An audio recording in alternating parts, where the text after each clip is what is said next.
Welcome to the Tech Egg. Don't get scrambled. Enjoy the video. Start by confirming hardware. Cuphead 2 Local Co-op requires 2 active controllers or 1 controller plus keyboard on PC. On console, sign each player into a separate local profile or guest account so progress and lives track correctly. Wirelessly pair both controllers or plug into available USB ports and verify batteries are charged above 20%. Use a 60Hz or higher display for best responsiveness and set input latency to low in system settings. Keep extra cables handy for quick swapping between levels. To join, have player 2 press Start, Options, or Enter at the character select screen. The game supports drop and joining so you can add players mid-run on many stages.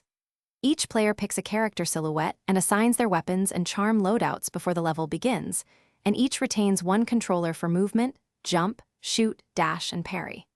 Customize control mapping in the Options menu so both players use comfortable buttons for jump, shoot, and parry. Agree on a primary communicator for split decisions during boss fights. Play cooperatively.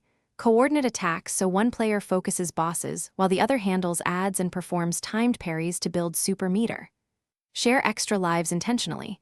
When a partner falls, revive by touching them within the displayed timer window and plan resets if both die.